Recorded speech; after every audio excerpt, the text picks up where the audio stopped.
Il y a 50 ans, un pont de pierre datant du XVIIe siècle reliait les deux villages.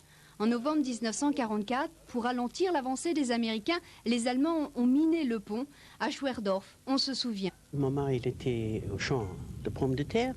Moi, j'étais à la maison, j'étais à la cave. Et tout d'un coup, j'entends un grand boum. Je croyais que la maison me tombait sur la tête. Avant que la Sarre ne redevienne allemande, ce pont était quotidiennement emprunté par les habitants des deux communes. Elle formait d'ailleurs une même paroisse catholique. On circulait beaucoup entre nous parce que le pain, le sucre, la farine, tout ça, surtout le tabac, tout ça, il n'y avait aucune taxe. Donc, on passait la frontière par ce fameux pont-là, nous. Après 17 années de démarche, les maires de Schwerdorf et de Fürstweiler ont enfin obtenu que le pont soit reconstruit. Demain, ils signeront un pacte d'engagement pour sa reconstruction. Les travaux devraient débuter au printemps. Séquence village ce soir dans le 40 minutes. Katia Schmidt nous raconte la belle histoire de Schwerdorf et Fürstweiler, deux petites communes situées de part et d'autre de la frontière franco-allemande. Point d'attache, un pont détruit mais qui va être reconstruit. C'est en fait l'aboutissement du long combat mené par les maires des deux communes.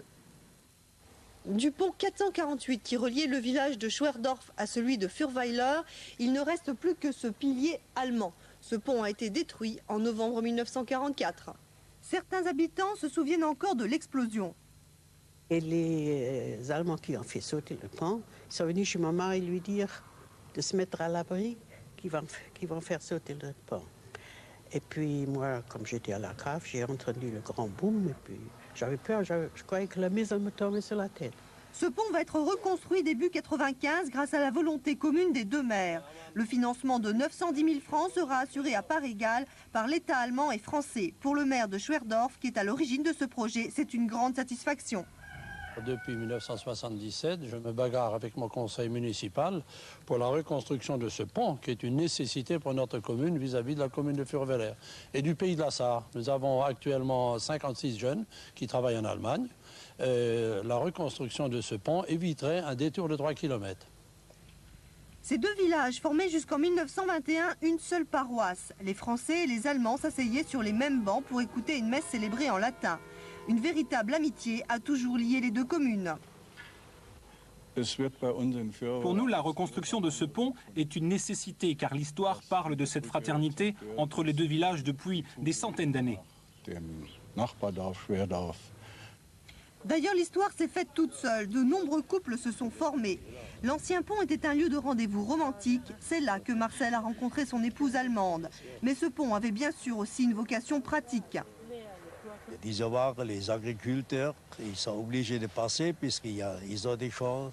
Les agriculteurs d'ici, ils ont des champs sur l'autre côté. Et c'est le contraire, les Allemands, ils ont des champs ici. Alors comme ça, ils peuvent passer avec leurs tracteurs, avec les machines pour labourer les champs, n'importe. Ils étaient nombreux à emprunter ce pont plusieurs fois par jour. Sa destruction a engendré de nombreux problèmes. Le jour que le pont a été sauté, il fallait quand même aller travailler. Et comme le pont n'existait plus, je passais par un arbre. Et une fois, j'ai eu la malchance de tomber à l'eau avec mon pain et mon sac. Mais je voulais garder mon pain et je suis tombé à l'eau à cause de ça, quoi. Nous voudrions qu'une fois pour toutes, ce pont de la liberté et de la fraternité soit reconstruit. Puisqu'on parle tellement d'Europe, pourquoi aller chercher loin ce que nous avons juste à côté de nous? Même si le pont n'est pas encore reconstruit, la fraternité qui a toujours régné au sein de ces deux villages se poursuit avec les nouvelles générations. En effet, samedi, les élèves de Fürstweiler passeront la journée avec ceux de Schwerdorf. Ici, l'Europe n'est pas un vain mot. Voilà, c'est la fin de ce 40 minutes. C'est aussi le début de votre soirée sur RTL TV. Notez